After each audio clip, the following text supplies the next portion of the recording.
Well, hello, welcome to the Cruise Diary for Friday and the weekend. Sorry I wasn't around on Tuesday, but I'm back now, and there's an awful lot of cruise news to get through, starting off with a sad farewell. Ocean Village sailed last night from Crete. She's on her way to Singapore, and that's her farewell voyage, because when she gets to Singapore, the passengers will be off, and then she'll be going down to Australia. On the way, she's going to be repainted in P&O's colours. When she gets there, she'll be the Pacific Pearl, sailing for P&O Australia. Now, the Aussies know how to cruise and how to party, so she'll be fine. But for us, that means that's the end of Ocean Village, the cruise for people who don't do cruises. One of the cruise lines that revolutionised the British cruise industry. It started with Air Tours, who brought the prices down. Thomson, First Choice, they came along. Then Ocean came along, and they also did away with the formality. No dress codes, no set times, like NCL do with freestyle cruising. And then of course Island Cruises came along and did the same thing. So Ocean Village, they played a massive part in the cruising revolution that's seized Britain. I'm so sorry to see them go. But she's going to join her sister, Ocean Village 2. She's down there as Pacific Jewel, except at the moment she's not, because she's had propulsion problems. They had to cancel the cruise that she was meant to be on at the moment while they fix it. And they're hoping that she's going to be ready for her next cruise, which goes from Sydney on October the 30th. I've got two friends sailing away on cruises today, actually, from Southampton. One is on the P&O Ventura, that's sailing on her transatlantic over to the Caribbean for the winter season. Another one is on the Saga Ruby, that's sailing down to the Canaries for a couple of weeks. So, bon voyage to them, hope they have a good time. Talking of the Saga Ruby though, there's a great little tale.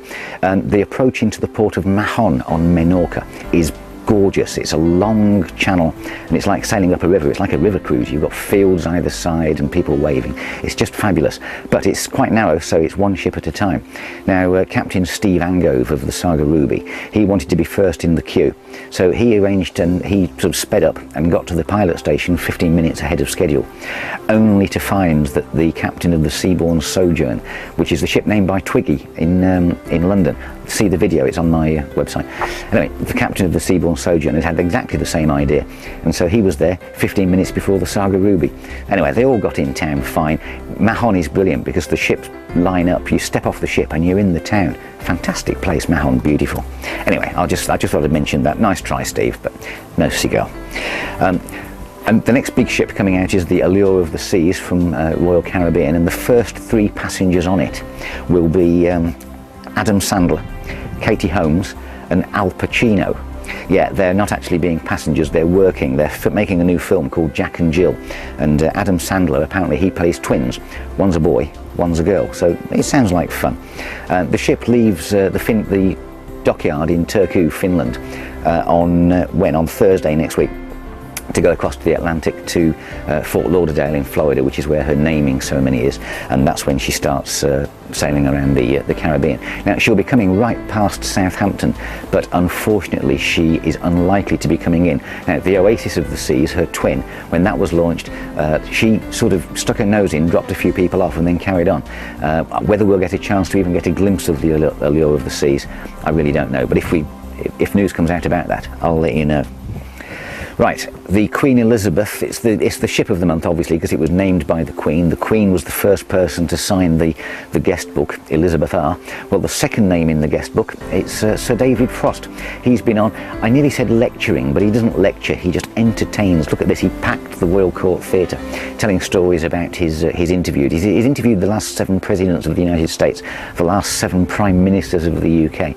I mean, the guy is a legend, and his stage show, apparently, I've never seen it, but I'm told it's absolutely enthralling. Great fun to listen to. And anyway, the Captain Chris Wells, invited him up onto the bridge, and so he was the second person to sign his name in the visitors book underneath Elizabeth R.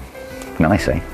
Now, Cuba's a great holiday destination for us Brits, and it's also great for cruising. Thomson and Fred Olsen, they've both got ships heading down there to do itineraries where you get to spend a couple of days in Havana, so you can see the old buildings and look at the big old American cars driving by. Of course, the Americans themselves can't go. That's a legacy of the Cold War and the Cuban Missile Crisis. Well, now there's a third ship going to be down there. It's a new cruise line called Tropicana Cruises. They've got a passenger ship, 300 passengers, called the Adriana. and they're going to start sailing from Havana. It's only just been announced, and the first cruise is actually only in a couple of weeks' time, November the 6th, so they've got to get their fingers out to sell it. What's interesting though is, as well as selling it in the UK, they're selling it to the Russians. They've got an office in St. Petersburg, and of course the Russians and Cuba, that was like that's us and the Caribbean as far as they're concerned. So I'm hoping they do well, and of course if it does go well, they can celebrate with a cigar, Cuban of course. Now, I'm so looking forward to the launch of the Disney Dream next month. That's the first of 2 new ships being launched for Disney Cruise Line. The next one, the last one, is going to be the Disney Fantasy, and she launches in April 2012. But there's a few red faces at Disney, because the original launch date was going to be April the 14th, 2012. 100 years to the day since the sinking of the Titanic. So they pulled the date forward. It's now going to launch on the 7th, because on the 14th no one's going to be thinking about new ships. They're going to be thinking about the dear old Titanic. Now, both of these ones, the Dream and the Fantasy, they're going to be based at Port Canaveral in Florida, which is where the Disney 2 ships at the moment are based, the Magic and the Wonder. It's a great place. It's also handy, of course. You can just nip along the motorway and you're at Walt Disney World and Orlando and all that kind of stuff. But what are they going to be doing to the 2 ships that are there?